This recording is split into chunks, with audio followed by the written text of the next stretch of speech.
What if a single thought could change everything about who you are and what you do?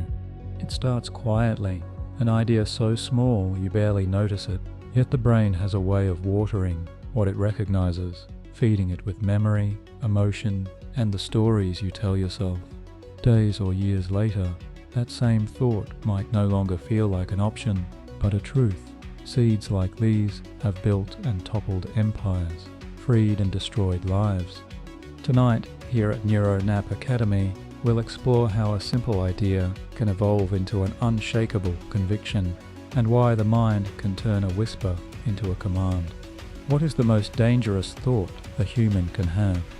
And if such a thought ever took root in you, would you even realize it before it was too late? Stay with me as we step into the hidden garden where beliefs grow, sometimes into something beautiful, and sometimes into something that can burn the world. You've had one of those days. Maybe everything looked normal on the outside. Your voice, your smile, your footsteps all moved in familiar rhythm. But somewhere beneath that surface, something stirred.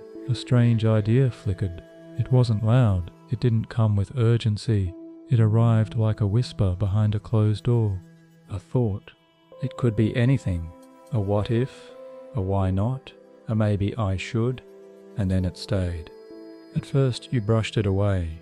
You knew it wasn't real, not really, but the thought didn't mind being doubted.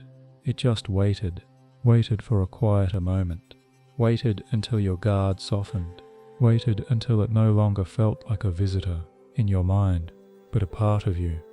This is how dangerous thoughts begin, not with shouts, but with shadows, not with action, but with attention. There's a famous moment in history, rarely discussed in science classrooms. A man sat alone in his room, fixated on a single sentence he'd written. Just one, not a manifesto, not a speech, just an idea that had nested in his mind, grown roots, and told him it was truth. Over the years, that sentence became an ideology. The ideology became a cause. The cause turned into millions of lives changed forever, all because one man believed the thought was his alone, and that it was right. This isn't about politics. It's about the machinery beneath belief. What happens in a brain, your brain, when a thought refuses to let go? Somewhere behind your forehead, nestled just beneath the skull, is a system designed to track meaning. It's constantly scanning, asking, does this matter? Should I hold on to this? Is this useful for my survival, my identity, my tribe? When a thought presses just the right emotional button, especially fear, injustice, humiliation, or unfulfilled longing, your brain tags it as important, not just interesting, essential. From that moment, the thought starts getting special treatment. Your attention returns to it even when you don't mean to. Your memory starts prioritizing details that support it. Your imagination begins rehearsing scenarios where that thought plays out. And slowly, your mind bends reality around that idea, not maliciously, but faithfully. Your brain is loyal to what it thinks will keep you safe. But sometimes the same mechanisms designed to protect you can become traps. A cognitive echo chamber forms, a loop where your own beliefs feed themselves, growing stronger with each cycle. And the more your mind feeds the thought, the more it feels real, feels right. Here's the quiet danger. The thought doesn't have to be violent to be dangerous. It just has to feel true. And when it feels true, it starts shaping how you see other people, how you see yourself, how you see what's worth doing and what's worth destroying. In the real world, a man once believed that his neighbors were spies. Every glance, every silence, every small kindness became evidence of betrayal. His family pleaded with him, the courts examined him, but the thought had already crystallized. What began as paranoia became action, and by the time it ended, the man had taken lives. His belief hadn't changed reality. It had created a new one. Your mind is not a courtroom, it's a theater. And dangerous thoughts don't always need proof. They need a good script. something that feels right in the body, even if it defies logic, something that gives a sense of order to the chaos inside.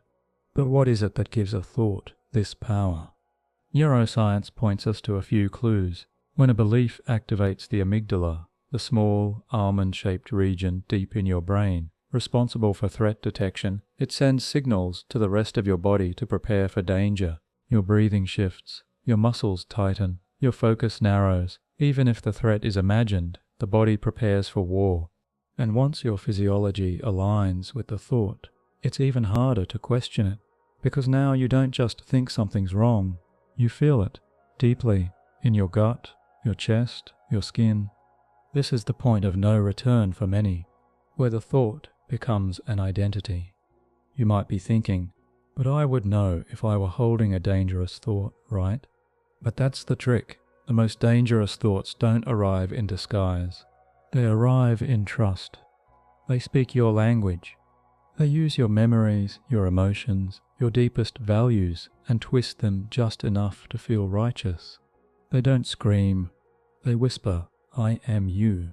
And once that happens, the idea is no longer separate. It's not something you can challenge without feeling like you're challenging yourself.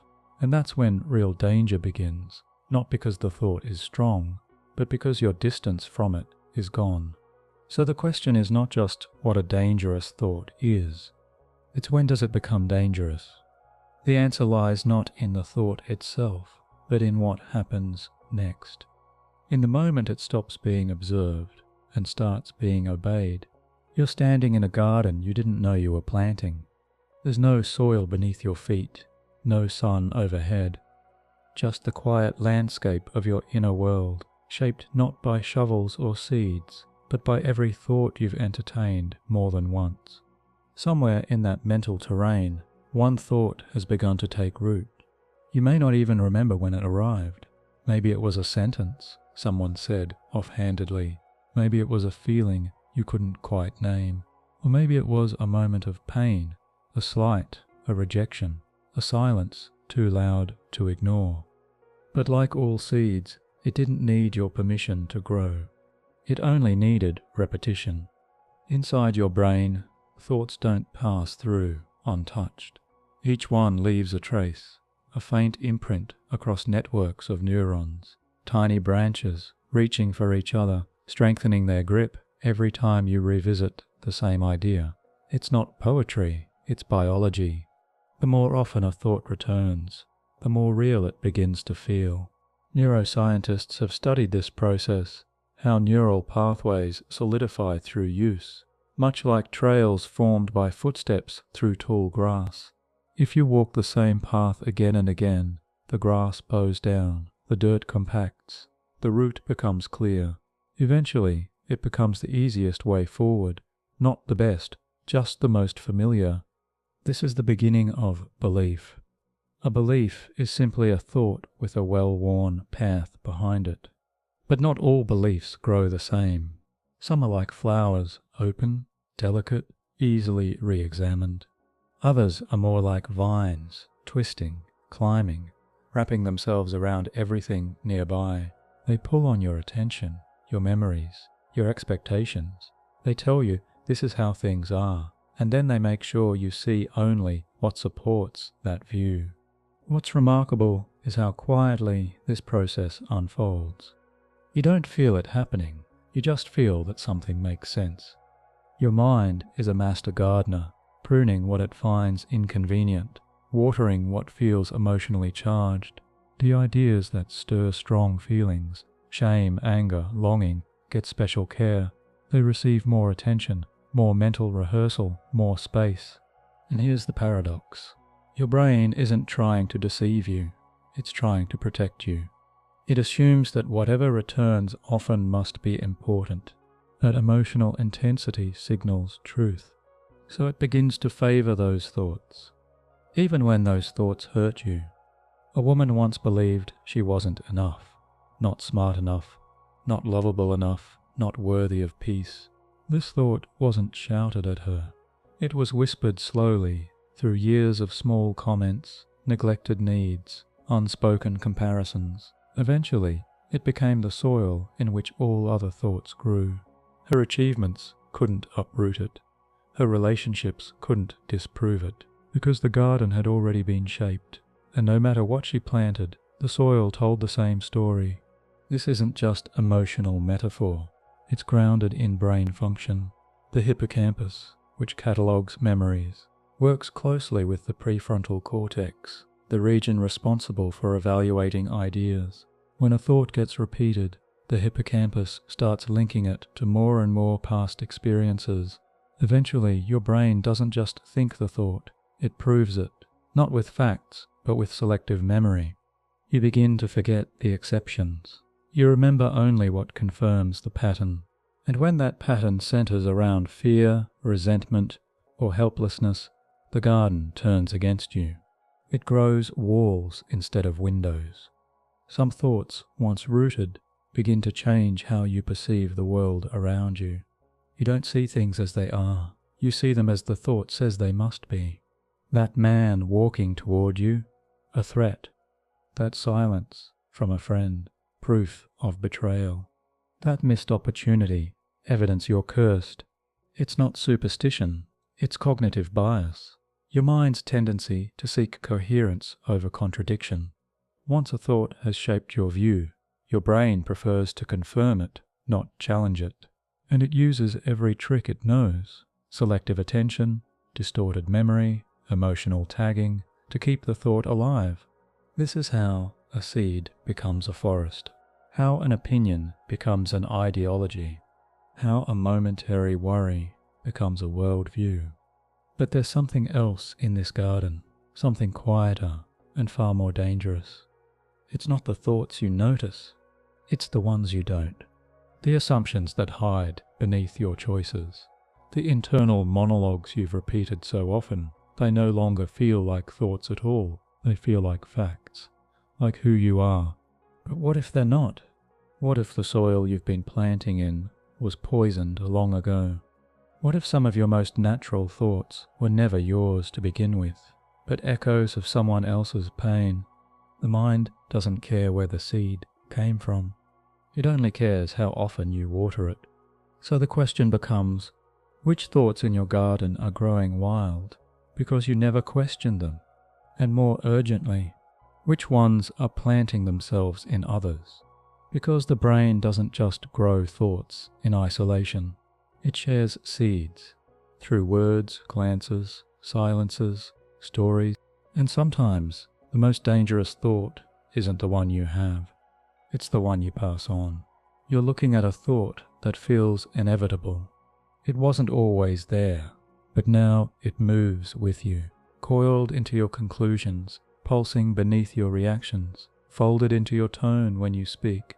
You didn't agree with it at first. You just considered it, then reconsidered it, then assumed it. Now you believe it. This is the moment we rarely notice. When a thought stops hovering in the background and begins living in the foreground. When what was once a possibility becomes, in your mind, a certainty. This is the transition from what if to what is. And it's more than psychological, it's neurological. Your brain is built to conserve energy. It's constantly seeking patterns, shortcuts, ways to stop thinking and start knowing. And when a thought has been rehearsed enough, it becomes streamlined. The neurons involved in holding that thought begin firing more efficiently. Less effort, less friction, more fluency. Psychologists call this cognitive fluency, the ease with which a thought is processed. But your brain confuses fluency with truth. If it feels easy to think, it must be right. This is how conviction begins. Not with evidence, with familiarity. You may believe you're being rational, that you're weighing facts, but often you're just gliding down the smoothest mental pathway, the one you've walked the most. That's why the most dangerous thoughts don't need to be true. They only need to feel obvious. A man once believed that his suffering was a sign, not a coincidence, not a run of bad luck, a message. The more he replayed it, the more convinced he became. He started to see patterns in everything, News headlines, strangers' expressions, numbers on a clock. His thought didn't remain a private theory. It became his lens. He felt chosen, and when he acted, he believed it wasn't just right, it was necessary. The path from curiosity to certainty can be so gentle, so quiet, that you never feel the moment of crossing. And your brain likes it that way, because once you're certain, it can relax. Certainty is metabolically cheap. Doubt is expensive. Doubt requires constant recalibration, attention, humility. But belief is a closed loop. It frees up mental resources. That's why your brain rewards it. A region called the ventromedial prefrontal cortex becomes more active when you affirm a belief, especially one tied to your identity or values. You literally feel better when you reinforce what you already think. It's soothing, grounding, predictable. But here's the cost. The moment you stop questioning a thought is the moment it stops being a thought. It becomes a filter. You no longer ask if it's accurate. You only ask how to act on it. You don't ask whether others share it. You assume they should. And if they don't, well, maybe they're wrong. Or maybe they're dangerous. This is how belief creates division. Not because the thought is extreme, but because it feels so natural that anyone who disagrees must seem unnatural. You stop defending your idea. You start defending reality. In that state, empathy dims, curiosity narrows, dialogue feels pointless. And slowly, a thought that once lived in your head begins to shape how you move through the world. At a biological level, the anterior insula, a region involved in interoception and emotional awareness, starts syncing your internal state with your belief. If you believe the world is hostile, your body begins to prepare for danger. Your breathing becomes shallow. Your heart rate changes. Your posture stiffens. You live the belief. And when your body agrees, it becomes even harder to challenge the thought, because now any contradiction feels not just intellectually wrong, but physically uncomfortable. Truth, in that moment, is no longer an idea. It's a sensation. And sensation is harder to dispute than logic. Think about it. Have you ever been told something that made perfect sense, but still felt wrong in your chest? That's the power of embodied belief. Once a thought becomes felt, it becomes real. And the real danger emerges when that internal conviction begins seeking external confirmation. You start noticing more evidence, not because the world changed, but because you did. You read intent into glances. You hear meaning in silence. You reinterpret kindness as manipulation, neutrality as opposition. You are no longer just holding a belief. You are being held by it. But the most haunting question is this: at what point does a thought become a command? And once that happens, what's left to stop it? You're walking through a familiar room when something unseen shifts. It's not the light, not the objects, not the silence. It's you, a small change in your chest, a quiet pressure behind your eyes, the sudden narrowing of your thoughts like a hallway collapsing into a tunnel. You just felt something, and that feeling, almost imperceptible, just wrapped itself around a thought. Now the thought is no longer neutral. It has a charge, a pulse, a direction. Emotion has arrived, and emotion changes everything. In the architecture of the mind, emotion isn't decoration, it's instruction. It tells the brain what to remember, what to act on, what to protect. The most dangerous thoughts are not simply the most violent or extreme. They're the ones that ride on emotion so seamlessly, you forget to question them. You just feel they're true. And in that feeling, you find urgency. Somewhere deep in your brain, the limbic system lights up, especially the amygdala, a small almond-shaped node that acts as a threat detector. When it activates, it does so quickly, faster than conscious thought. It flags the idea as important, and the rest of your brain listens. Your heartbeat may quicken. Your muscles may tighten. Your attention sharpens, not equally, but selectively. You stop taking in the whole picture. You begin looking only for confirmation. This is called emotional tagging, when a thought is fused with emotional salience. It becomes not just an idea, but a signal, and that signal alters how your brain stores and retrieves that information later. You don't just recall the thought, you relive how it made you feel. A man once believed the world was unfair. It was a belief rooted in lived experience, humiliation, rejection, being overlooked. That belief lived quietly inside him for years, until one day a single moment stirred it. An insult, a dismissal, a perceived slight. The emotional wave surged, the belief reawakened, and what had once been a quiet conviction became a burning directive. I have to do something about this. He did. And the world paid attention only after. You see, emotion doesn't just reinforce thoughts. It gives them movement, direction, force. Emotion is the difference between a thought you dismiss and one you follow. The brain's reward system, the mesolimbic pathway, also plays a role here. When a thought aligns with your emotional state, especially anger, indignation, or purpose, dopamine is released. This neurochemical doesn't reward accuracy, it rewards alignment. You feel good not because the thought is right, but because it matches your internal state. This is why outrage feels empowering, why fear sharpens resolve, why grief can fuel meaning. But this chemical reward is a trap, because the more emotion you feel, the more you believe you must act, the more urgent the idea becomes, the less room you have for reflection. Even thoughts that begin with compassion, they're suffering, this isn't fair, someone has to help, can morph into dangerous shapes when saturated with enough feeling. History is full of people who acted on love and justice, and still caused great harm. Why? Because emotion doesn't distinguish between helpful and harmful. It only amplifies. In fact, this amplification is what makes emotional contagion so potent. If you express a thought passionately enough, others begin to feel what you feel, not because they agree, but because emotions are neurologically contagious. Their mirror neurons respond, their bodies tense, their breath synchronizes, and suddenly they're nodding, not because they've thought it through, but because they feel what you feel. This is how mass movements form, not from ideas alone, but from shared emotional resonance. Emotion binds people into tribes.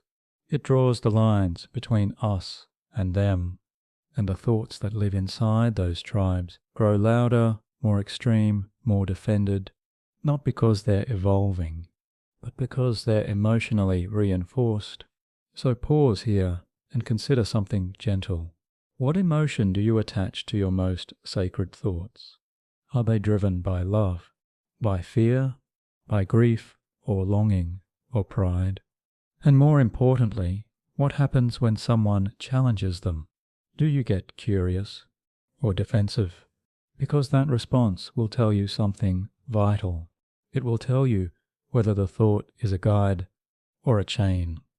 The most dangerous thoughts are not only the ones that hurt others, they're the ones you can't imagine letting go of.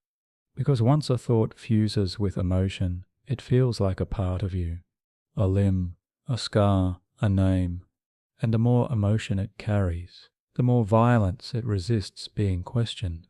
So here's the quiet warning.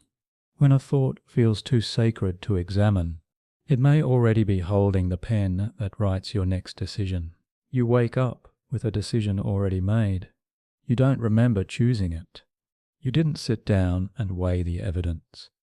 But somewhere between your rising breath and your first step into the day, a thought greeted you like an old friend. This is how it is.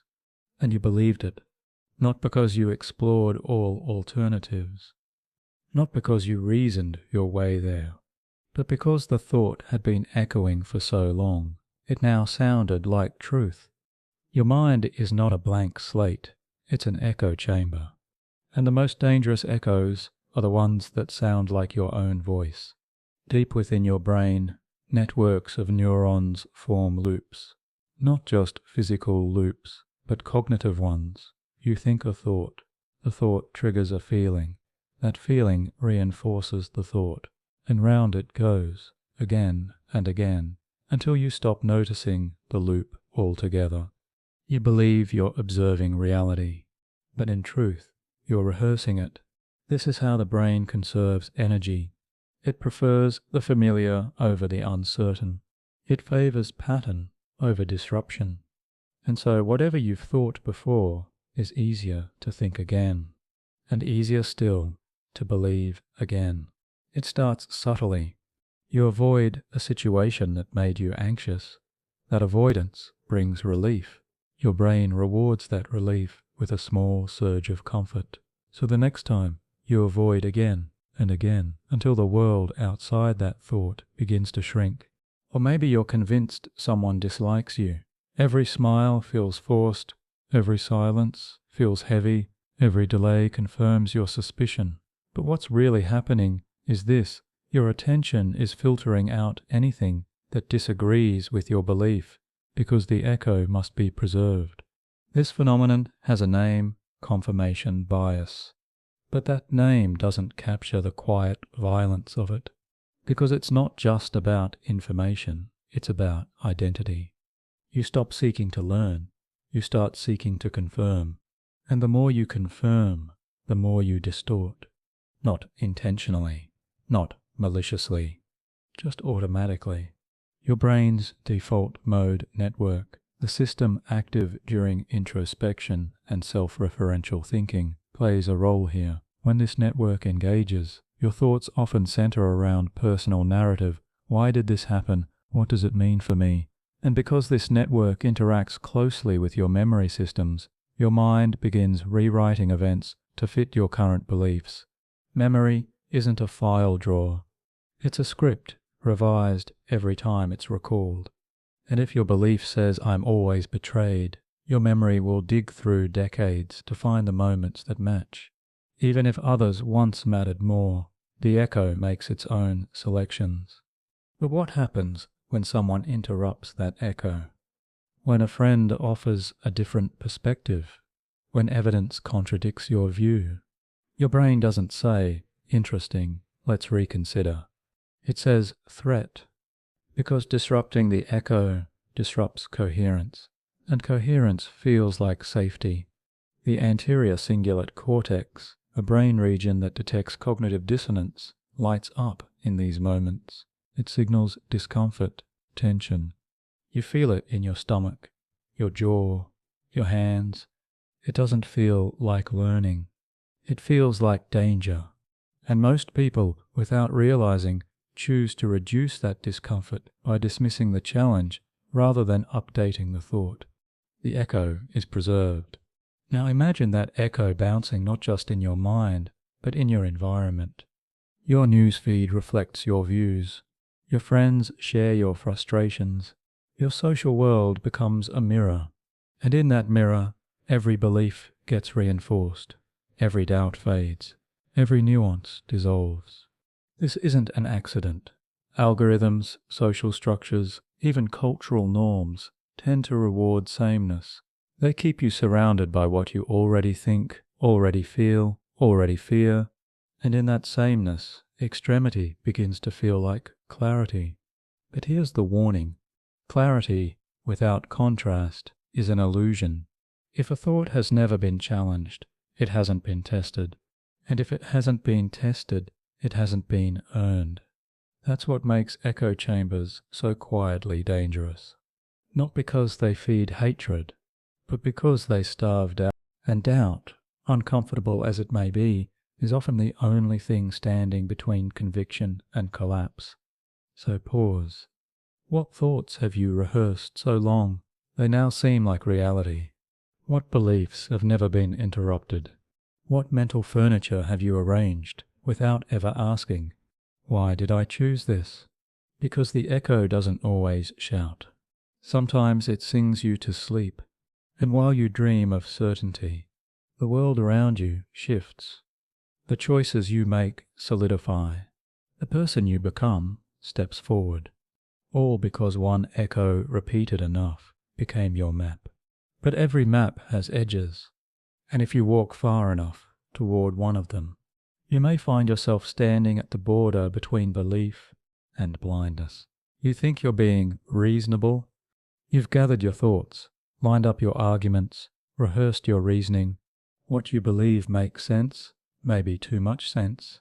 It feels airtight, clean, even elegant. But beneath that clarity lies something older, more primal, a shortcut. You see, your brain doesn't like ambiguity. It finds uncertainty inefficient, so it takes cognitive shortcuts, mental rules of thumb called heuristics, to move quickly through the world. Most of the time these shortcuts are harmless, necessary even, but sometimes they carry you straight into delusion. Because logic can be deceiving when it's built on flawed assumptions. Imagine standing in a dim room. You glimpse a shadow in the corner, and your brain fills in the shape a person. Your heart races. But when you turn on the light, it's just a coat on a chair. Your brain wasn't trying to fool you. It was trying to protect you quickly. It filled in the gaps with the most likely threat. Now apply that to thoughts. You believe someone is ignoring you. You assume it's because they're angry. You conclude they're dangerous. Each step feels rational, but the foundation, unexamined. This is the power of cognitive distortion, when the mind uses its own logic to justify a falsehood. And once a belief is emotionally charged, your brain stops seeking balance. It starts building scaffolding, justifications, narratives, data points, selectively gathered. Your logic becomes armor, and the sharper your logic, the harder it is to penetrate. A young man once believed he was destined for greatness. Every failure he interpreted as a test, every insult as proof of others' ignorance. He quoted philosophers, recited statistics, outlined systems. His reasoning was flawless until it wasn't, because at the core of his logic was a single, unchallenged premise: I am superior. And from that seed grew justification for harm. Logic alone cannot save you, because logic is a tool, not a compass. And the brain wields it with eerie precision once a goal is set. Neuroscience shows us that reasoning often follows emotion, not the other way around. The dorsolateral prefrontal cortex, responsible for rational thought, tends to activate after limbic regions have signaled importance. In other words, you feel first, then build logic around that feeling. You justify what your body has already decided. This is why brilliant people can believe terrible things. Why educated minds can commit unthinkable acts. It's not intelligence that protects you from dangerous thoughts. It's awareness of your own biases. But bias hides best in sophistication, because when your thoughts are dressed in reason, no one asks what they're standing on. The mind prefers coherence, a story that fits together. And once you build that story, you begin to defend it, not just intellectually, but morally. This is not just what I believe, this is what's right. That shift is subtle, but seismic, because now anyone who disagrees isn't just incorrect, they're misguided, dangerous, or worse, expendable. In the courtroom of your mind, the verdict has already been reached, and your logic becomes the judge, not the inquiry. This is how justifications form, not all at once, but inch by inch. Each time you defend your thought, it grows stronger. Each time you silence doubt, it becomes harder to hear, until the only voice left is your own. There's a story of a man who meticulously documented every grievance he faced. He created spreadsheets, timelines, legal theories. From the outside it looked like obsession. From the inside it felt like justice. His logic was pristine, but his premises were rooted in resentment.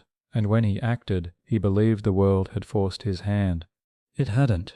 His brain had built a tower, of reasoning, on sand. So here's the unsettling truth. The more logical your thought feels, the more you should ask, what emotion is hiding underneath this? Because logic without introspection is not wisdom. It's camouflage, and dangerous thoughts often wear the mask of reason. You might think, but if I'm careful, if I check my sources, if I double-check my logic, I'll be safe. But even that safety can become a trap, because hyperrationality often cuts out the one ingredient that keeps thoughts human, context.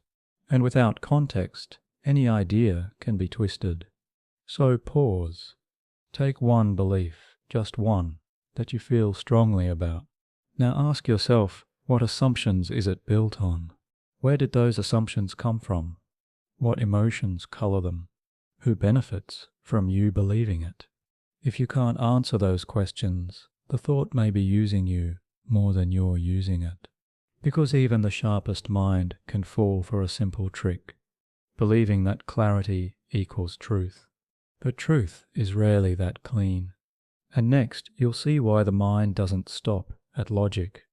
It needs a story, and stories can make anything believable. You don't think in facts. You think in stories.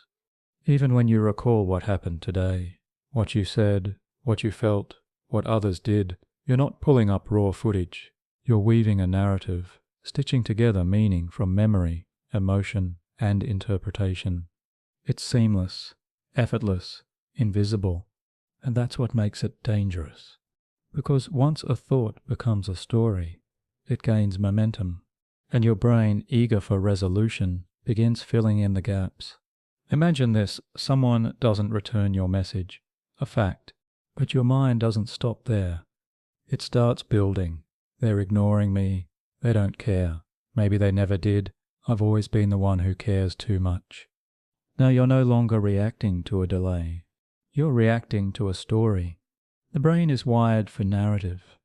Research shows that when you hear a story, your neural activity begins to synchronize with the storyteller, not just in language centers, but in motor and emotional regions as well. It's called neural coupling. You don't just understand the story, you feel it. That's why stories persuade more deeply than arguments. Why a myth can shape civilizations. Why a rumor can spark violence. A thought becomes far more powerful once it carries characters, motives, and outcomes, because now it doesn't need to be defended, it just needs to be told. And your brain, loving coherence, will keep telling it again and again until it feels like your origin story, even if it's incomplete, even if it's false. A man once believed he had been chosen. He wasn't delusional. He had a narrative, rich with symbolism, hardship, and destiny. Every failure became a sign. Every coincidence became a clue. He saw himself as the protagonist in a cosmic plot, and in his story, the ending required sacrifice. He provided it. What's chilling is not the extremity of the story. It's how logical it felt to him. Because when you're inside a story, it doesn't feel like fiction. It feels like purpose. The default mode network, your brain's storytelling center, activates during rest, daydreaming, and reflection. It constructs scenarios, rehearses interactions, projects futures, and it's biased. It favors stories where you're the hero or the victim, seldom the antagonist, rarely the bystander, and that framing dictates how you interpret the world. If your story says I'm always overlooked, then praise feels suspicious.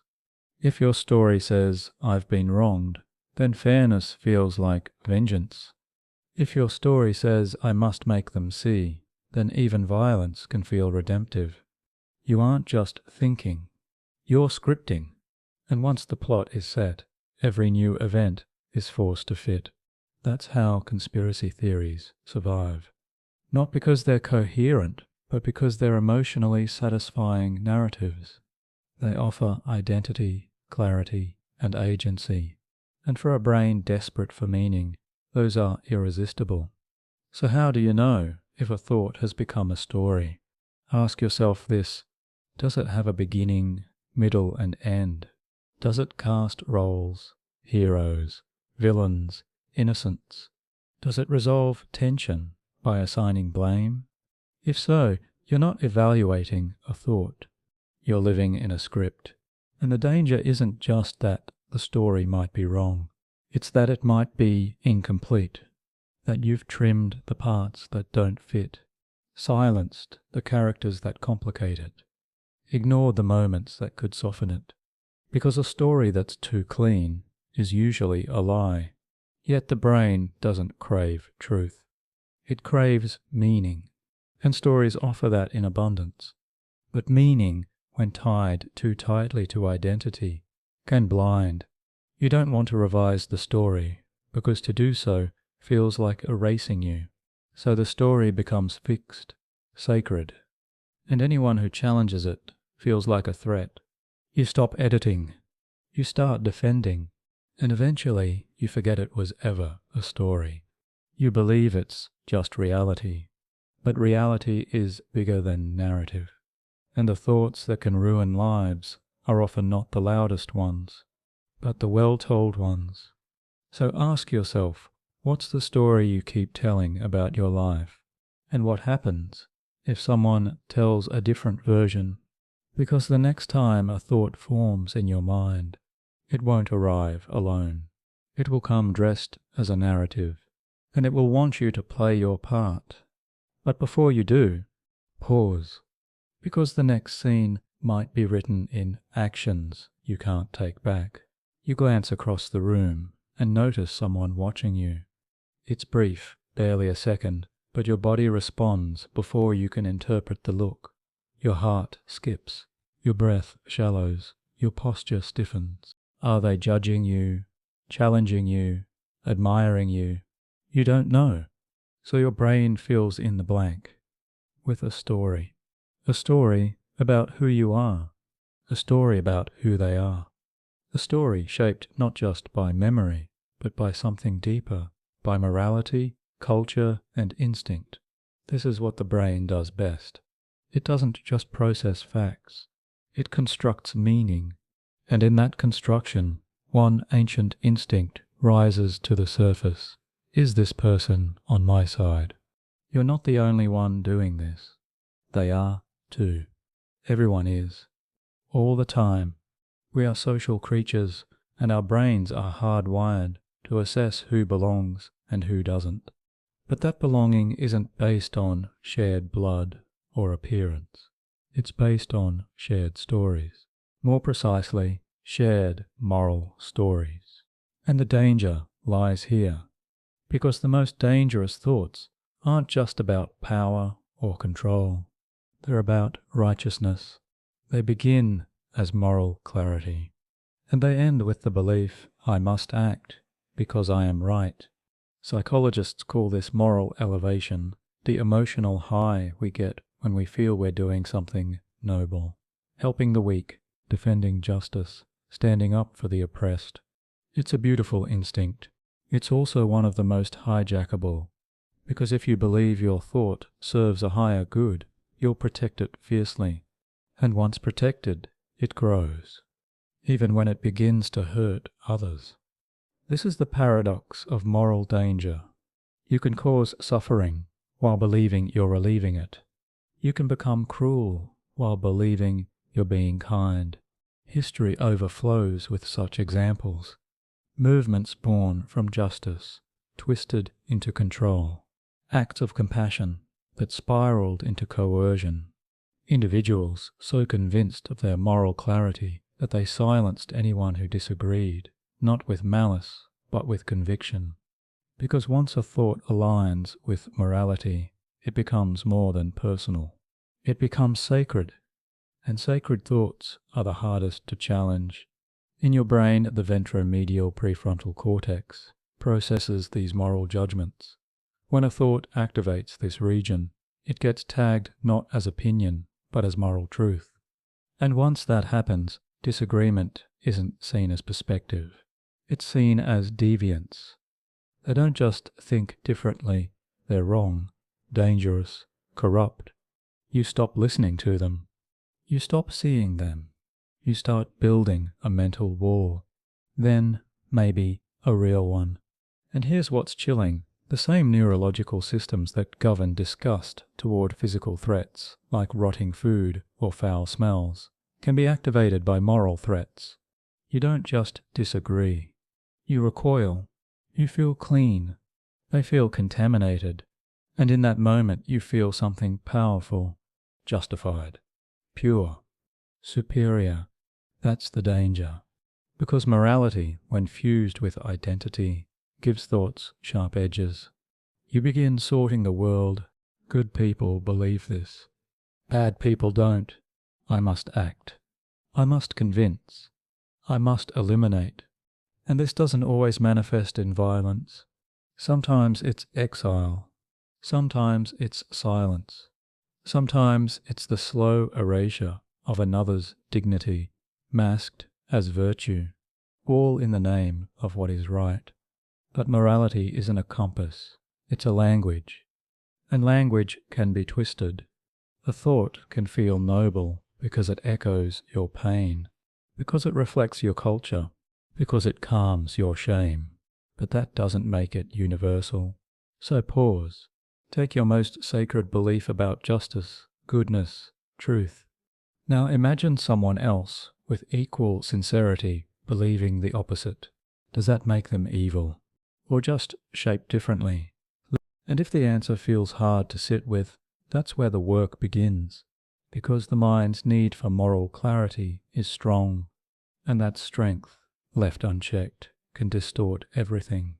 It can turn forgiveness into weakness, empathy into betrayal, peace into cowardice. That's why the most dangerous thoughts often arrive dressed in moral robes. They comfort. They energize, they rally, they seduce, and then they divide. So next time you feel the fire of certainty burning inside you, when your thought feels not just correct but righteous, ask, am I still seeing the human behind the disagreement, or only the heretic? Because the moment you lose sight of their humanity, you risk losing your own. You look into a mirror and don't see your face. You see an idea, not a belief you adopted, not a label you chose. Something deeper, something older, a thought that has woven itself so tightly into your sense of self that you no longer recognize where it begins and you end. This is the moment when a thought fuses with identity. And once that happens, it stops being something you think. It becomes something you are. Imagine this. Someone questions your opinion. It shouldn't hurt. It's just a perspective after all. But you feel it in your chest, in your throat, as if they've insulted you, not the idea. As if they've pierced a boundary they weren't supposed to cross. Why does it feel that way? Because the brain doesn't store all thoughts equally.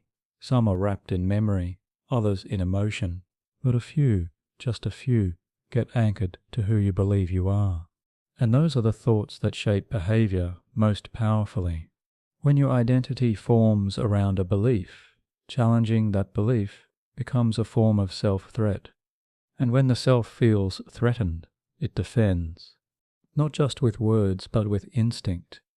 This is rooted in neurobiology.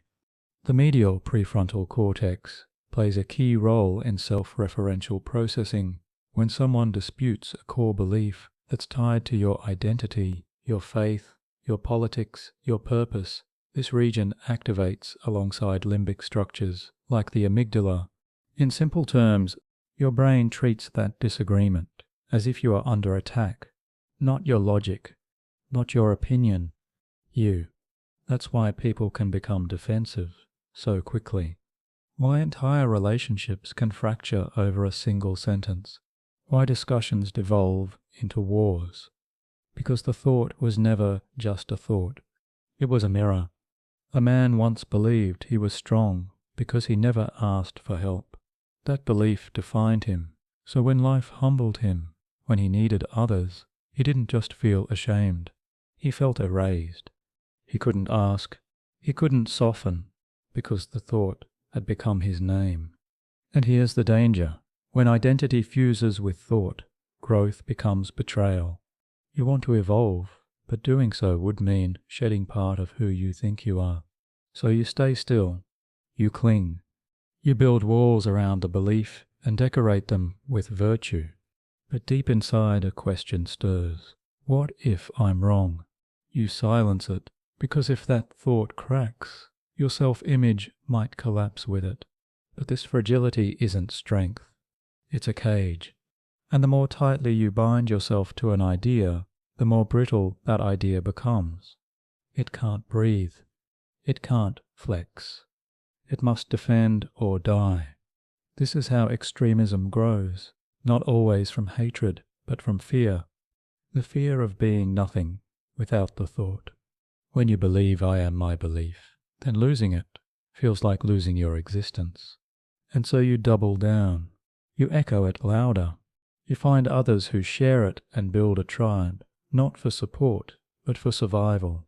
Now you don't just believe, you belong. And that belonging adds armor. The ventral striatum, a reward center in the brain, lights up when our in-group affirms our identity. We feel validated, whole, seen. But that same circuitry dims when an outsider disagrees. They don't just sound wrong. They feel repulsive. You recoil. You dismiss. You label. And slowly your world narrows. Not because the world has changed, but because your thought has consumed the space around it. You no longer explore. You defend. And the thought that once felt empowering now owns you. So pause here. Think of a belief you hold tightly, one that shapes how you see yourself. Now ask, could I still be me without it? If the answer feels like panic, that's not clarity, that's fusion. And fusion is fertile ground for dangerous action, because when someone threatens a thought that is you, you don't seek understanding, you seek victory or revenge. So here's the invitation, gentle but necessary. Unfuse.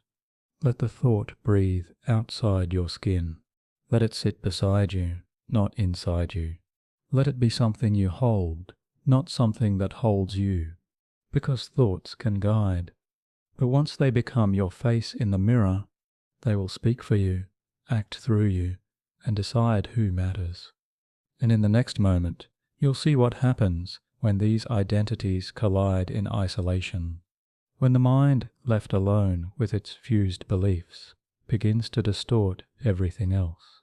You're alone, not just in the physical sense, but in the deeper, more disorienting way. Alone in your interpretation of the world. You hear voices outside, but none of them echo your inner landscape.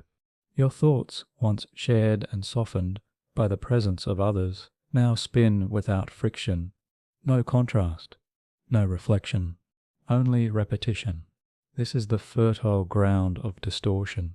Isolation does something quiet and corrosive to the mind. It removes the natural checks and balances that come from conversation, community, contradiction. And without those guardrails, thoughts begin to stretch, not outward toward new understanding, but inward, tightening around themselves like vines strangling the tree they grew on. It begins slowly. Maybe you withdraw because you're misunderstood.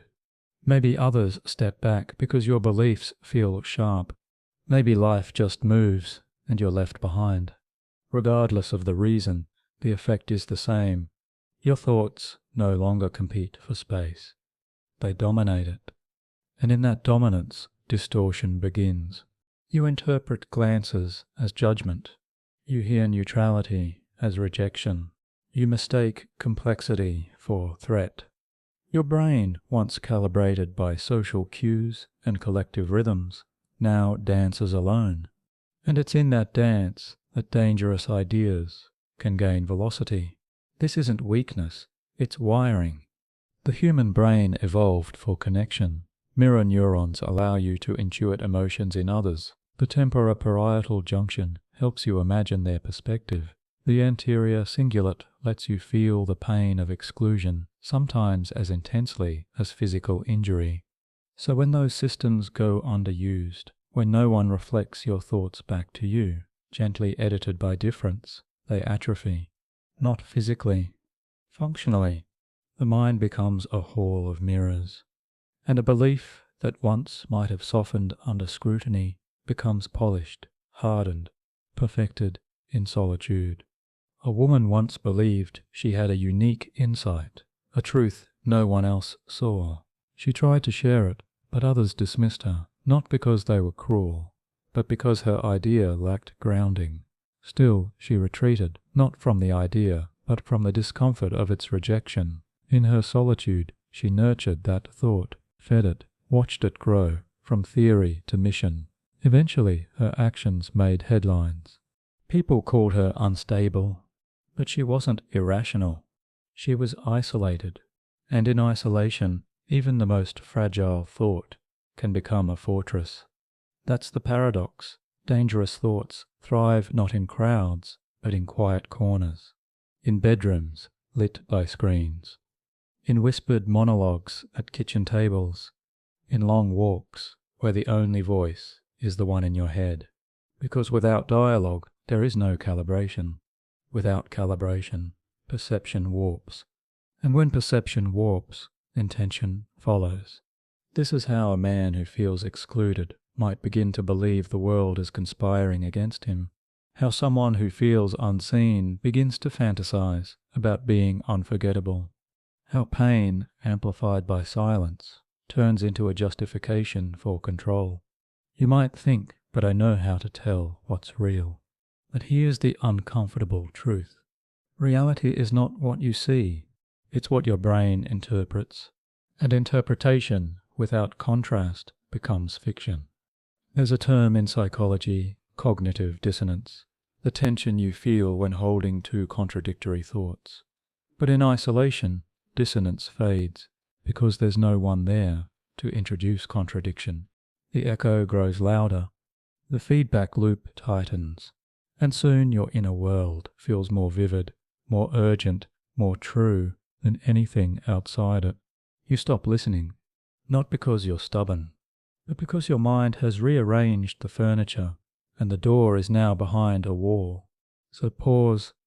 Have you noticed certain thoughts that grow louder when you're alone? Do you replay scenes where you win imaginary arguments? Do you rehearse conversations where others finally understand? Those rehearsals aren't fantasies. They're signs of cognitive isolation. And the longer they go unshared, the more dangerous they become. Not always to others. Sometimes, quietly, to you. Because the mind, when left unreflected, doesn't always protect itself. It defends, it justifies, it amplifies. And in that amplification, you lose the one thing that might have saved you, perspective. But the distortion doesn't stop here, because the mind, once fused and isolated, begins looking for a way out, a way to be seen, heard, felt. And sometimes it finds that way in a crowd ready to echo what it already believes. You hear the chant before you see the crowd, a rhythm, a pulse, words spoken in unison, like a heartbeat with a voice. At first it feels exhilarating, then it begins to feel inevitable. You didn't plan to join, but your feet are moving. Your chest tightens with purpose. Your mouth, almost on its own, shapes the syllables. And with each repetition, the thought that brought you here, the one you once held quietly, grows louder, prouder, and more immune to doubt. You've entered the collective. There's something ancient that happens when minds converge. You stop being I. You become we. And within that we, the dangerous thought finds oxygen. Not because the crowd is reckless, but because it is synchronized. Neuroscience shows that when individuals chant, move, or even breathe together, their brains begin to align, not metaphorically, electrically. It's called neural entrainment. The firing of neurons synchronizes across multiple people, particularly in areas responsible for motor planning, rhythm, and even emotional salience. You don't just feel connection, you become it. And the thought you brought with you, perhaps once questioned, once fragile, now feels universal, self-evident, beyond reproach.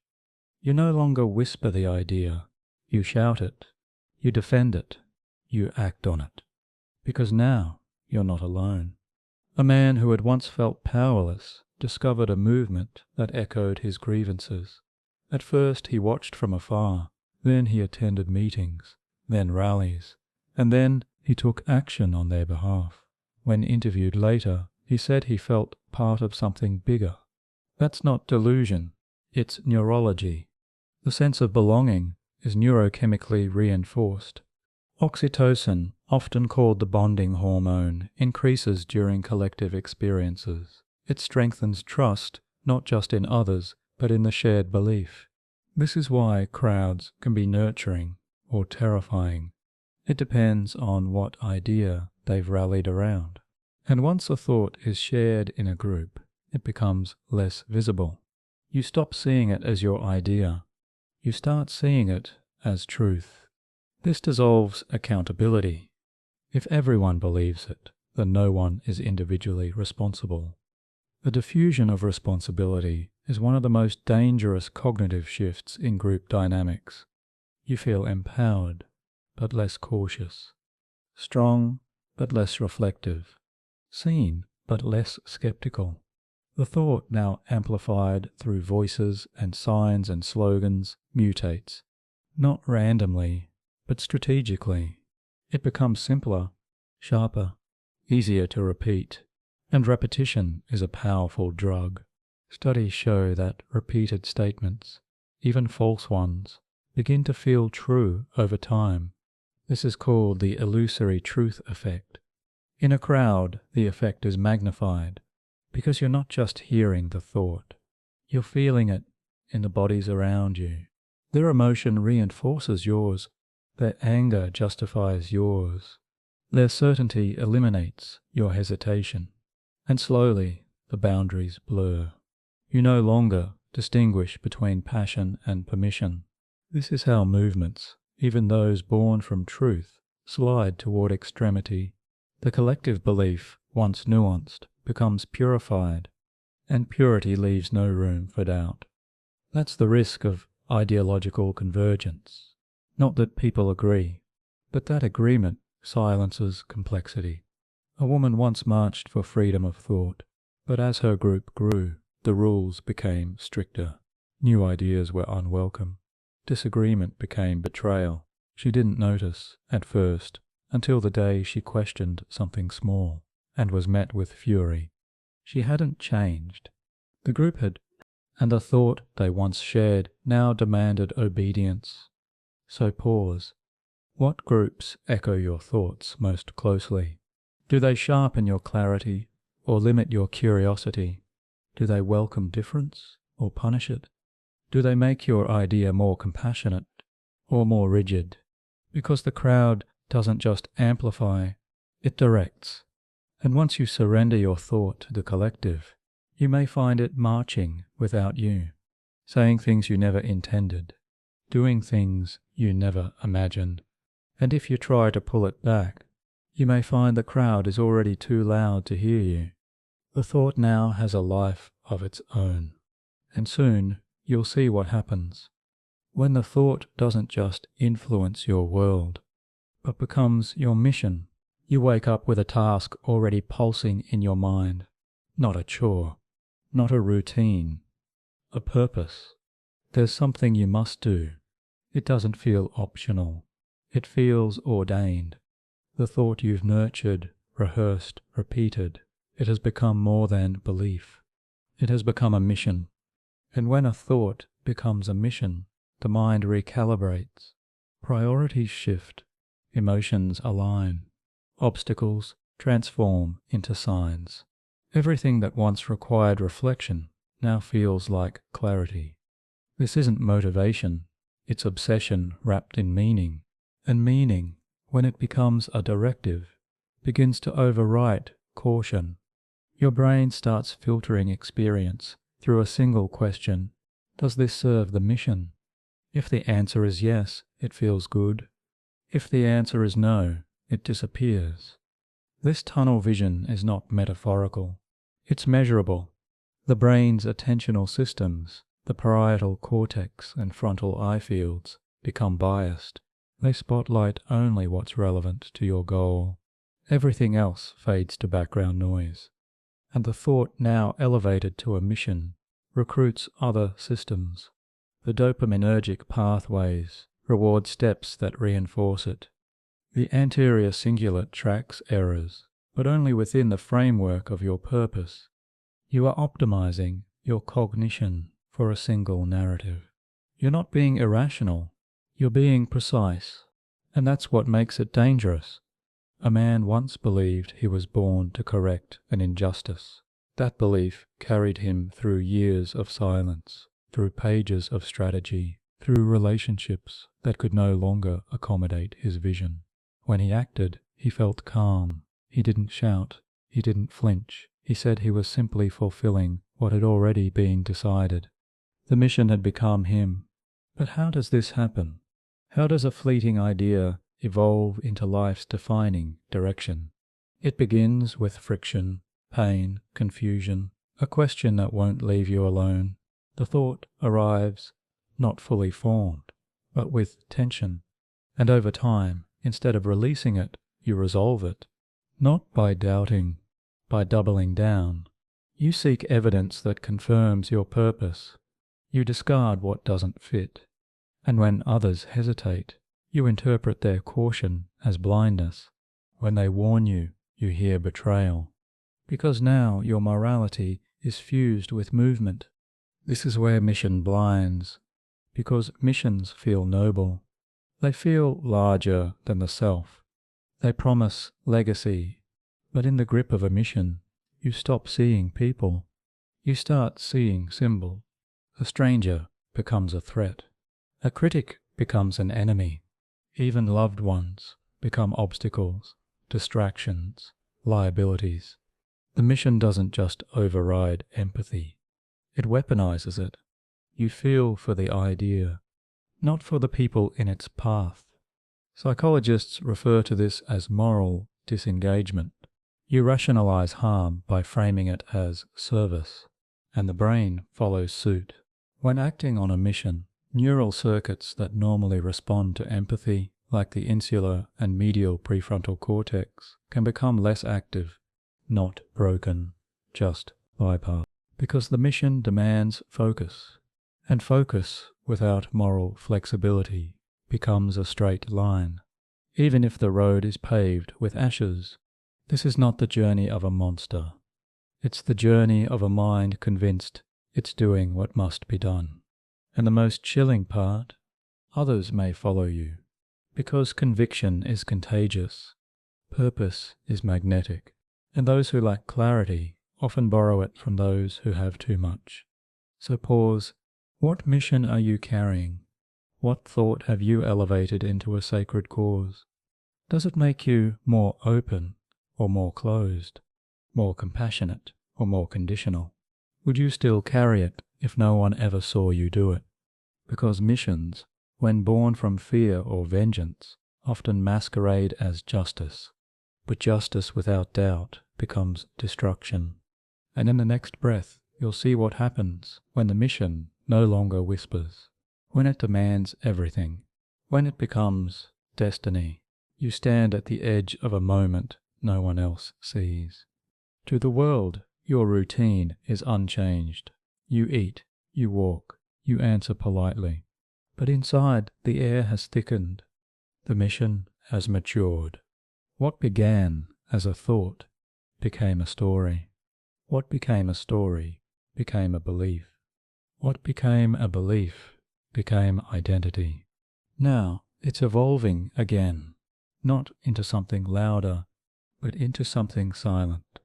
A plan, This is the banality of radicalization, not the fury of mobs, not the chaos of collapse, but the calm precision of someone who has rehearsed their reason enough times to no longer question it. They wake, they dress, they carry out the day's tasks, and in between those tasks, while brushing teeth, while tying shoes, while standing in lines, they think the same thought. This is what I must do. Radicalization does not explode into the mind. It seeps. It builds slowly, through moments so mundane that no one notices the shift. A man goes to work. He laughs with his co-workers. He picks up groceries. And later that evening, he writes a manifesto.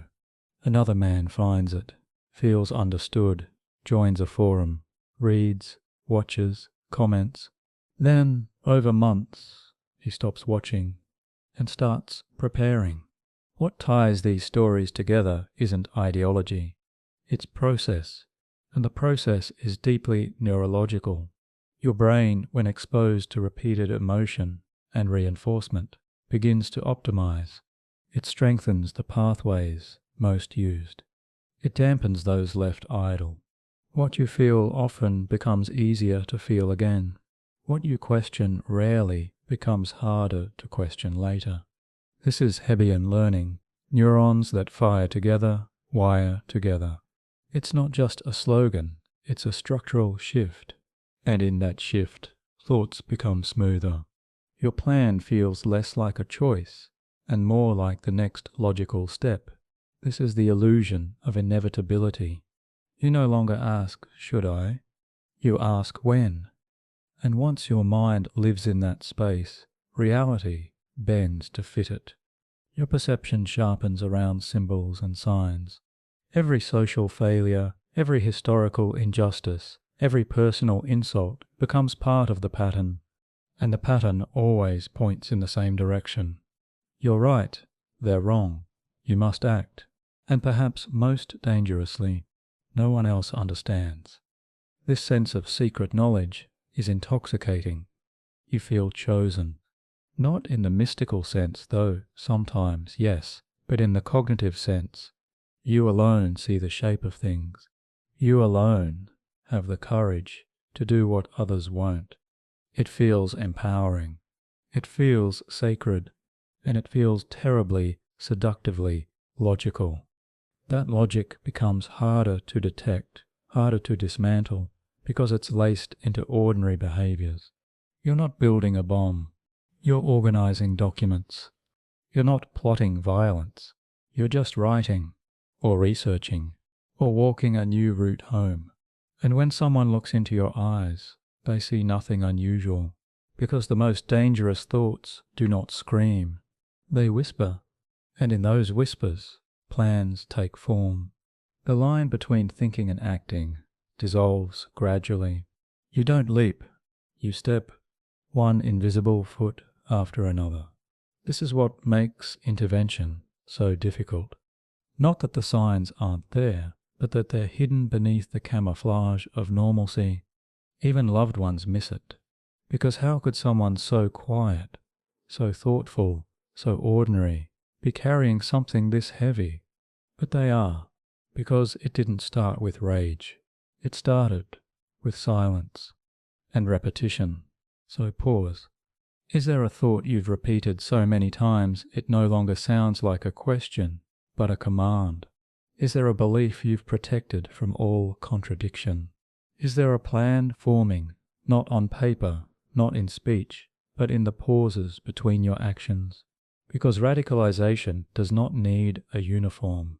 It needs only time, and secrecy, and certainty. And soon you'll see what happens. When that certainty sharpens into a point, and the unthinkable becomes the day is still, the moment, ordinary. A sound, a face, a phrase repeated once too often. And then action. Not the kind that bursts from impulse, but the kind that has been waiting, patient, quiet, structured. This is the silence before the strike, the pause before thought becomes movement. To an outsider, It might seem sudden, but to the one carrying the thought, it's been inevitable. Because when a dangerous thought matures, it no longer debates. It no longer seeks validation. It arrives in the body as readiness. And readiness, when backed by belief, becomes momentum. In the brain, this moment is profoundly physical. The premotor cortex, which maps the body's preparation for movement, begins to prime your muscles. Subtle tensions, postural shifts, changes in breathing. You're not deciding anymore. You're executing.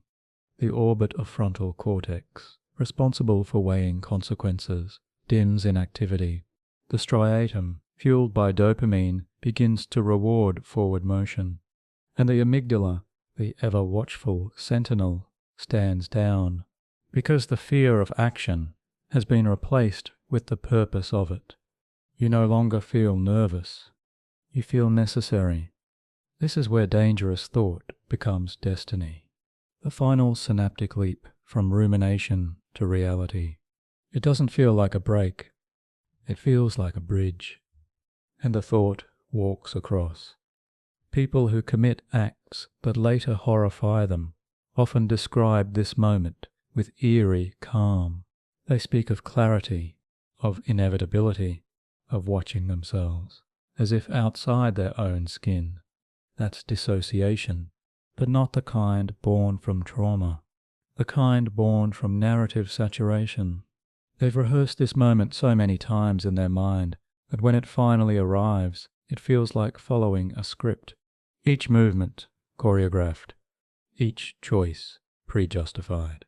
No alarms, no panic, only flow. That flow state, often praised in creative and athletic circles, is a double-edged sword. It's a state where action feels effortless, where time distorts, where the self dissolves, and when the mission aligns with that state, the result is chilling. The body moves before the conscience catches up. In this state, moral evaluation is suspended, because the thought no longer needs permission. And yet, this transition wasn't magic. It was mechanical. A build-up of repetition, a pattern of reinforcement, a stripping away of contradiction, until only the thought remained. A woman once spent years feeling ignored by a system she believed was broken. She journaled, read, wrote letters. She told herself it was all preparation. And then, one day, she stopped writing. She started acting. And when asked why, she said, "I didn't decide. I just knew it was time." But time wasn't the catalyst. Belief was. You see, the brain is a predictive machine. It constantly maps what should happen next based on what has happened before. And when every past moment says, "This thought matters," the prediction becomes prophecy. So pause. What thought are you rehearsing? What action are you preparing for in silence? Because your body is listening. Your brain is shaping, and at some point, without warning, it will move. Not randomly, not recklessly, but with the full weight of what you've been building. And that weight, once set in motion, is hard to stop. In the next moment, we'll step across the line into the acts that can't be undone, and the stories, real ones, that reveal how far a thought can go. There is a moment that comes before it all. Before headlines, before sirens, before consequences. It's quiet. So quiet, in fact, that it barely registers as a decision. And yet, everything that follows will be shaped by it. A step forward, a door opened, a message sent, a breath held. The line has been crossed. Not by accident, not always in rage, but with resolve. This is the moment the thought becomes action, and not in theory, not in the safety of inner rehearsals or whispered monologues, but in the real world, where it echoes, where it lands. The most dangerous thought you've ever had is now moving through your limbs. Neuroscience tells us that intention begins in the brain several hundred milliseconds before you become consciously aware of it. The readiness potential, a slow build-up of electrical activity, signals that the body is preparing even before the mind decides. This means that by the time you choose, your body is already halfway committed. And when a thought has been rehearsed, emotionally, morally, narratively, for days or months or years, that readiness potential is stronger, faster, harder to interrupt. In that moment, a lifetime of internal architecture collapses into a single movement. And yet, from the inside, it doesn't feel catastrophic. It feels right. That's the terror of it. The calm, the sense of finally stepping into your role. A man boards a train, carrying a backpack. He looks around, but he's not nervous. He's focused. Another person picks up a weapon, turns on a camera. Their hands don't shake. Another writes a single phrase online, knowing it will cause harm, but believes it is necessary. What connects them is not what they did. It's what they felt beforehand. Conviction, completion, inevitability. There's a reason philosophers have warned of the slippery slope between thought and action. Not because the path is always obvious, but because once you start walking it, the ground begins to feel like it was always leading there. And the question, should I, gets replaced by, why not now? This is why it's so hard to stop someone at this point. They're not asking for permission. They're fulfilling a role, a script, a story in which they are already the main character, and this is the climax. You might imagine this moment as dramatic, but often it's not. It happens in kitchens, in bathrooms, in quiet hallways, in parked cars. Because the climax of a dangerous thought is rarely explosive. It's whispered, steady, unfolding like a ritual. This is the act of descent, not into madness, but into meaning. And once that meaning fuses with motion, everything accelerates. Time stretches, awareness narrows, the consequences vanish, replaced by purpose. And for a few haunting seconds, the thought that began it all becomes your world. So pause here longer than before. Ask, what is the last thought I would act on without hesitation? What idea do I believe so deeply it no longer feels like a choice? Because action is not the first step. It's the last one. The final expression of 1,000 micro-decisions. Each one rehearsed. Each one reinforced. Each one invisible until now. And next we will look closely at what happens after that step is taken. Not to philosophy, not to theory, but to lives. Real stories, real consequences, and the dark mirror of what a thought, left unchecked, can do. The silence after is nothing like the silence before. Before it was anticipation, coiled tension, the hush before thunder. But now it's a void, not absence, not peace. Just a space where the thought once lived and now echoes. You've acted. The thought that travelled from whisper to identity has finally collided with the real world, and something changed. Not just outside, inside. Because the act didn't just express the thought, it altered it. This is where the feedback loop intensifies. Because once a thought manifests into action, especially one that cannot be undone, your mind races to close the gap. It must reconcile. Your prefrontal cortex begins scanning for coherence. Why did I do this? What does it mean? But you've already trained it. It doesn't need to find new reasons. It simply reaches for the old ones, well rehearsed, emotionally charged, narratively complete. The brain begins a process called rationalization, not deception, not lying, just the mind doing what it always does, making the story match the ending. And if the act was destructive, the thought that led to it becomes purified, not questioned. Because if you were wrong, then the action was meaningless. Then the pain, the loss, the irreversible shift was for nothing. And that is too much to bear. So the mind chooses meaning, even if it must distort, even if it must harden. A man who committed an atrocity once said, "If I hadn't done it, I would have betrayed everything I believed." He wasn't looking for sympathy. He was searching for symmetry. The brain craves closure, and when that closure arrives, it doesn't soften the thought. It weaponizes it further. You begin to believe not only was the action justified, it was necessary, righteous, inevitable. And in that belief, the dangerous thought, now no longer theoretical, becomes contagious. You speak of it with certainty. Others listen. Some agree. Some echo. And so the cycle begins again. But beneath the narrative, something else stirs. Dissonance. Not always loud. Not always immediate. But it flickers like a light under fog. Because even in the most hardened mind, the body keeps score. The autonomic nervous system may begin to show signs.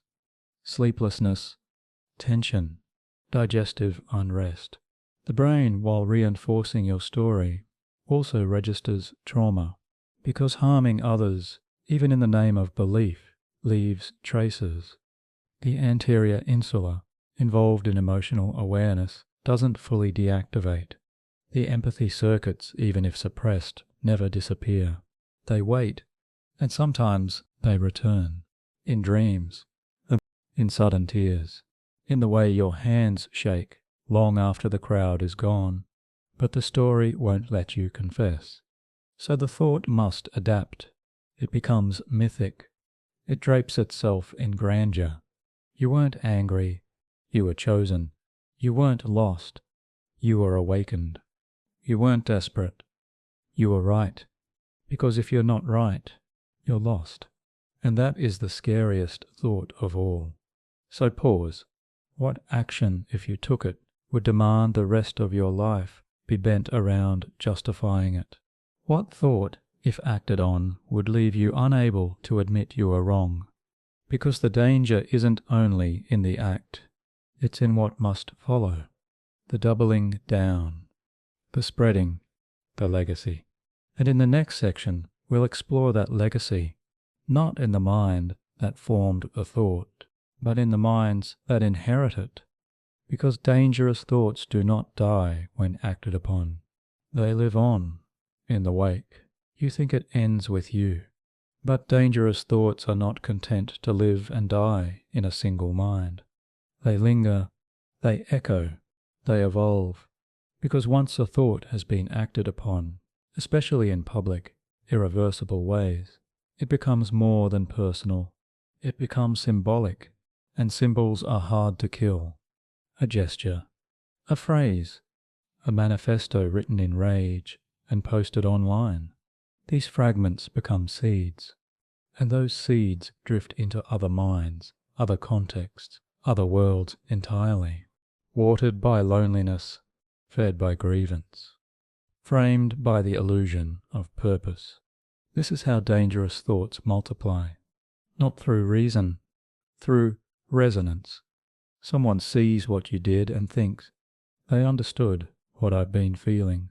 They said what I'm afraid to say.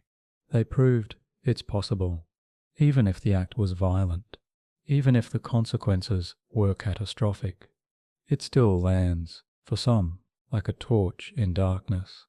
And that torch doesn't just illuminate. It burns. In the brain we are wired to mimic. Mirror neurons don't discriminate between healthy behavior and harmful modeling. They simply respond to what we observe. If someone appears powerful, decisive, certain, our brains pay attention. And if we see ourselves in them, even slightly, a door opens. That door might lead nowhere, or it might lead to the beginning of a path already paved by someone else's dangerous idea. And this is the haunting truth. The aftermath of a dangerous thought is rarely silence. It's replication. History remembers this well. One act of extremism spawns another. A phrase used to justify harm becomes a slogan.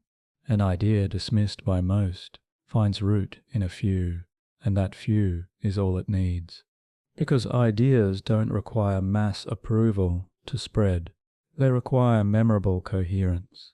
Something simple, emotional, sharpened by pain and carried by narrative. And once that idea is transmitted, it doesn't arrive neutrally. It arrives charged with the emotion of its origin. This is why some ideologies endure long after their architects vanish. Because the thought once embodied is harder to dissect. It has proof, not of truth, but of action. And action, in the minds of the disoriented, becomes validation. A teenager watches a video late at night. A line sticks. A face haunts. A moment lands like fate. And a thought begins to form. Not loudly, but clearly. Maybe they were right. Maybe I feel this for a reason. Maybe this is my sign. You don't need millions to think it. You need one. That's all it takes for a dangerous idea to resurrect. So pause here. What thoughts have you released into the world? Not by shouting, by modeling. What beliefs have you made visible through action? Because every act, every word, every silence teaches something, and someone is always watching, especially the ones searching for clarity, for belonging, for justification. This is the legacy of dangerous thinking. It doesn't just wound the moment, it reshapes the future, not like a tidal wave, but like erosion, slow, subtle, changing the landscape one grain at a time, and soon we'll descend further, not into history, but into the next mind, a mind already open, already listening, already close to believing, because thoughts move fastest through the cracks. You sit across from someone who's just shared a dangerous idea. You hear the certainty in their voice, the fire behind their eyes. They're not angry, they're resolved. You feel the impulse rise, correct them, confront them, dismantle their logic. But deep down, you know, that won't work, because dangerous thoughts aren't dismantled by facts. They're disarmed by friction, gentle friction, subtle tension, an invitation to complexity. The mind doesn't release what it clings to because it's proven wrong. It releases it when it finds something more meaningful to hold. So how do you unhook a thought that has fused with identity, been rehearsed in isolation, amplified by community, and validated by action? You begin with uncertainty, and not theirs, yours. The moment you signal absolute certainty, the mind you're trying to reach armors itself. But when you allow your words to breathe, when you say, I wonder, or could it also be, you create space. That space isn't passive, it's powerful. It signals that belief doesn't require rigidity, that conviction can coexist with doubt. Neuroscience supports this. When presented with a perspective that gently challenges, but doesn't threaten core beliefs, the brain's default mode network, responsible for introspection, activates more than the threat detection centers. This leads to reflective openness rather than defensive resistance. The goal is not to win, it's to plant pause. A single moment of hesitation, a mental breath between thought and action. You don't need to dismantle the entire belief. You need to loosen one knot. This is the power of exposure. Not the kind that ridicules or floods, but the kind that humanizes. When someone with a dangerous idea meets a person who contradicts their expectations, not through debate, but through presence, a crack forms. A man once believed an entire group of people were dangerous. Then one of them helped his mother, not with fanfare, just quietly, patiently. Something shifted. He later said, I didn't change my mind changed me. That's the subtlety of disarming thought. It doesn't feel like conversion. It feels like re-seeing. And re-seeing often begins with reframing. Instead of saying, "You're wrong," ask, "What else could be true?" Instead of attacking the idea's flaws, ask about its origins. When did you first start to believe this? What made it feel right? These questions invite story, and stories soften armor. Because when someone tells you the emotional root of their thought, the moment they felt unseen, unsafe, unloved, you see the person behind the position. And when they feel seen, the position often begins to lose its urgency. But this is not quick work. Dangerous thoughts, like roots, tangle deep. They've held weight. They've offered identity. To loosen them is to threaten collapse. So offer scaffolding, something else to hold, a new story, a wider narrative. Instead of "that idea is evil," offer "there's a version of strength that doesn't need that." Instead of "you've been brainwashed," say "you've been loyal to something that may not be loyal to you." Reframing isn't manipulation. It's rescue. It offers dignity where shame would only fortify belief. So pause. Whose thoughts are you trying to reach? And who's trying to reach yours? Because disarming dangerous thoughts doesn't start with confrontation. It starts with curiosity and with the courage to sit beside discomfort without needing to erase it. And soon we'll explore the paradox that protects us, the quiet, underappreciated virtue that holds the power to diffuse extremity before it starts. Uncertainty. You feel it in your chest, a pause before you speak, a hesitation before you act, a subtle flutter of uncertainty. It doesn't feel good. In fact, it can feel like weakness, like fear, like failure to commit. But what if that hesitation is wisdom? What if that small space between belief and action is the mind's last and best defense? This is the protective power of uncertainty. Not indecision, not paralysis, but a deep cellular awareness that no thought is complete, no idea immune to question, no perspective beyond examination. The world often rewards certainty. It celebrates the decisive. It elevates conviction. But beneath those sharp edges lies a quiet truth. Certainty is easy. It's frictionless. It closes the loop and silences the noise. Uncertainty, by contrast, is brave. It requires presence. It invites discomfort. It says, "I know what I believe, and I could still be wrong." In the brain, uncertainty activates complex networks. The anterior cingulate cortex detects conflict. The dorsolateral prefrontal cortex engages reasoning. Even the insula associated with emotional awareness lights up, nudging you to stay alert. This constellation of activity is not a flaw. It's a signal. It's your mind saying, "Slow down, look again," and in that slowness, danger can be interrupted. Many of the most dangerous actions in history came from unchallenged certainty. People who believed they were unquestionably right. People who mistook clarity for truth. But uncertainty introduces a delay, a breath, a question, a moment where the spiral can uncoil. And in that delay, empathy can return, perspective can stretch, possibility can re-enter. A woman once stood on the edge of an irreversible act. She was sure until a single phrase returned to her, "What if I'm wrong?" It wasn't shouted. It wasn't forced. It was remembered. And in remembering, she stepped back. Uncertainty saved her life that day. But here's the paradox. Uncertainty must be practiced.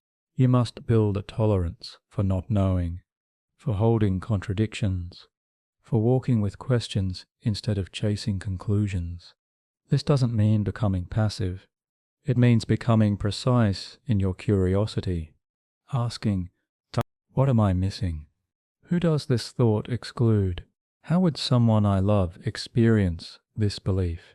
These questions don't erase dangerous thoughts. They soften them. They create a porous boundary where new information can enter, and they prevent fusion. Because when you leave room for doubt, your identity doesn't get welded to your ideas. You remain fluid, capable of change, and change is the antidote to extremity. This is why some of the most resilient minds are not the most certain ones. They're the most open to contradiction, to mystery, to being reshaped. Not because they lack belief, but because they trust that belief should evolve. So pause. Where do you crave certainty most? In which areas of your life do you fear being wrong? Because those are the places where dangerous thoughts hide best. Not in malice, but in rigidity. And in the next breath, we'll explore how that rigidity can be broken, not by opposition, but by balance, by the introduction of friction, by the beauty of opposite thoughts. You hold two truths in your hands, and they contradict each other. One burns with conviction, a thought you've nurtured, trusted, and built your worldview around. The other shivers with uncertainty, a truth you can't ignore, no matter how inconvenient. You feel the tension between them. It stretches across your chest, tightens behind your eyes, and yet you don't let go of either. This is cognitive dissonance, and rather than something to fear, this might be one of the most powerful mental states you can inhabit, because dissonance, when met with patience, creates growth. Your brain is wired to seek consistency, so when it encounters opposing thoughts, it searches desperately for resolution. Some resolve it by denying one side, others resolve it by transforming both. But the strongest minds learn to hold the contradiction, to sit with both, to let discomfort become instruction. This is the beauty of balance. Imagine a rope pulled tight between two poles. The tension keeps it suspended, but it also holds potential, like a bridge stretched between perspectives. Balance doesn't mean compromise. It means comprehension. It means recognizing that a thought, even a dangerous one, might contain a shard of truth, but not the whole mosaic.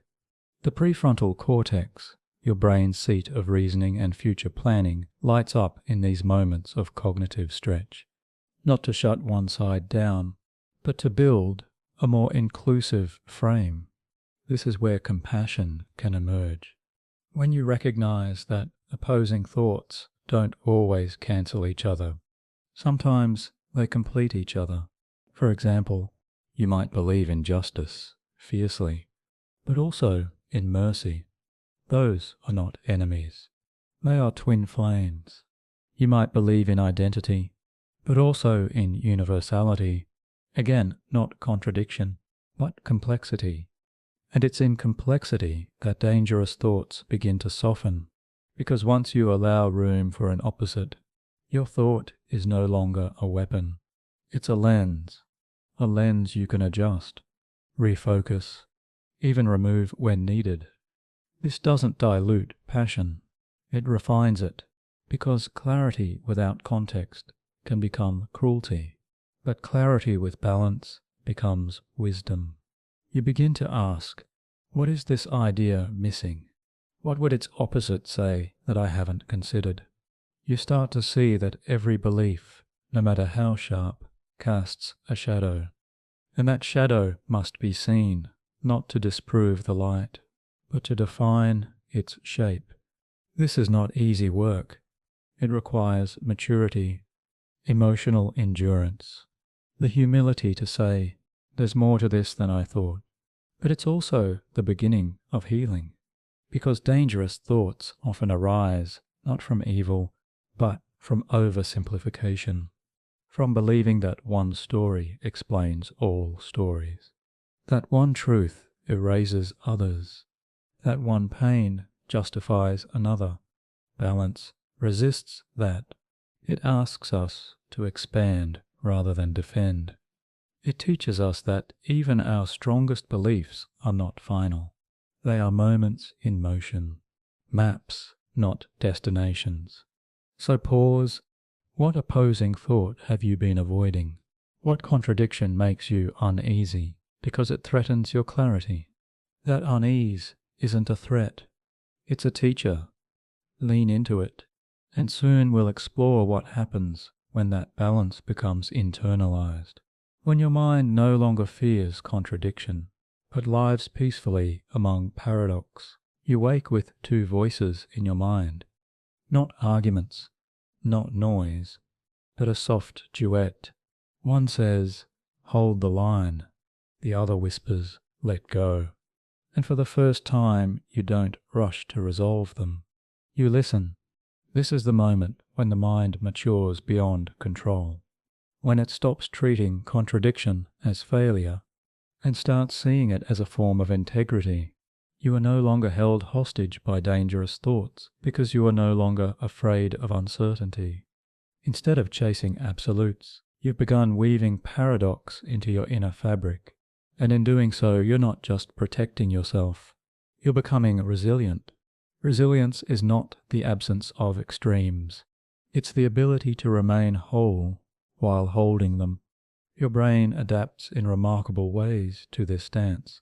Studies in neuroplasticity show that when individuals practice cognitive flexibility, switching perspectives, holding opposing views, their neural pathways become more interconnected.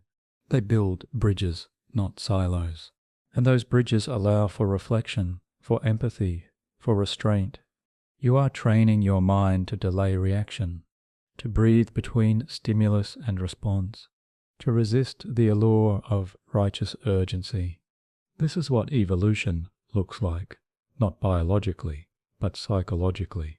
You become someone who can hold sorrow and joy, belief and doubt, conviction and compassion.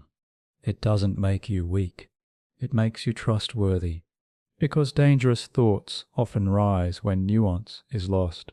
When people feel cornered into a single version of reality, when complexity feels too heavy to carry, but you have chosen to carry it, to say, yes, this matters, and still there's more. You are no longer seduced by simplicity. You are anchored in awareness. This doesn't mean you won't feel anger, or certainty, or the surge of purpose that once tried to own you. It means you now know how to watch those things without becoming them. Your thought is no longer fused with your identity. It's a tool, a perspective, a lens you can lift, set down, revisit. And that separation between self and story is what keeps danger at bay. You've grown into a mind that doesn't rush to be right. It reaches to understand, a mind that asks, what am I missing? What is this moment asking for? Not just from me, but beyond me. Because dangerous thoughts scream, but wise thoughts listen. And in listening, you become the space where extremity ends, not through force, but through invitation, to pause, to reflect, to question. You may never know how many others you'll influence by carrying this stillness, by refusing the easy certainty that turns humans into weapons. But you'll feel it in the conversations that go deeper, in the eyes that soften when met without judgment, in the peace that grows where certainty once ruled. So pause fully now. Let the silence stretch. Because next, we arrive at the final door, where everything you've learnt converges, where we look at the most dangerous thought, not as enemy, but as teacher, and ask, what can it show us about being human? You trace the thread back to the beginning, before the action, before the mission, before the crowd, the echo, the spiral, back to the spark. A single thought, small, harmless, maybe, just a flicker in the quiet. But now, after everything, you see it differently. It wasn't just a thought, it was a question, a tension a reaching for meaning. You see now how it grew, how attention fed it, how repetition gave it weight, how emotion wrapped around it like ivy, and how, when left unchecked, it wrote your story. But now you're no longer the character swept along by its current. You've stepped out of the water. You're observing the river. This is the gift of reflection, of seeing the entire arc, not just the climax. It allows you to understand the anatomy of danger, and with that understanding comes a new power, not just to resist dangerous thoughts, but to rewrite the relationship you have with them. You see that no thought is dangerous on its own. It's what happens when we feed it, hide it, fuse with it, obey it. But it could have gone differently. Imagine if that same thought had been met with a question, a conversation, a contradiction, a pause. If someone had asked, "Why does this matter to you? What are you afraid of? What else could this mean?" Would the story have shifted? Maybe. And that maybe is sacred, because it reminds you nothing is inevitable. Dangerous thoughts are not curses. They are warnings, signals that something inside you is reaching, aching, asking to be understood. They are not always wrong, but they are not always right, and they are never complete. You've learnt now that every thought needs light, air, friction, and when given those things, it softens. It changes shape. Sometimes it even dissolves. The most dangerous thought a human can have is not just one of violence or hate. It's the one that goes unexamined, the one that grows in darkness, that hides behind silence or shame or pride, that speaks only to itself, because that thought has no friction, no challenge, no companion, and so it spins faster and faster until it becomes truth. But you are no longer afraid of that thought, because you've walked with it. You've watched it grow, distort, return. You've seen its power, and now you see your own, not to destroy it, but to understand it, to hold it at a distance, to ask it questions, to keep it from becoming you. This is the true work of the mind, not to banish darkness, but to hold it in your hands, study it, and choose not to let it guide you. And as you breathe into this realization, you feel something loosen. Not everything has to be solved tonight. Not every question needs an answer. Sometimes it is enough to sit beside the question and let it rest. Because what makes you powerful is not what you believe. It's what you're willing to question, what you're willing to pause for, to breathe through, to see differently tomorrow. And that, more than any conviction, might be what keeps you human. And now you're here, at the end of the path we've walked together, through the corridors of thought, the shadows of conviction, the weight of consequence. But we don't need to rush from this place. Let the silence settle. Let your breath soften. You've seen what a single idea can become, not in theory, but in the body, in the rhythm of your heartbeat when purpose tightens, in the stillness of a choice almost made. And yet you are still here, whole, wiser, capable of stepping back from the edge. You now know that thoughts are not commands. They are invitations. Not all must be accepted. Not all deserve obedience. Some simply want to be witnessed, and in witnessing them without fusing to them, you loosen their grip. You become the space where thoughts arise, not the servant of every story they tell. This is your power, not to silence your mind, but to navigate it, to know when to listen, when to pause, and when to let go. So as this journey settles into memory, carry this stillness with you, not as armor, but as awareness, because the most dangerous thought is the one you never look at closely. And now you know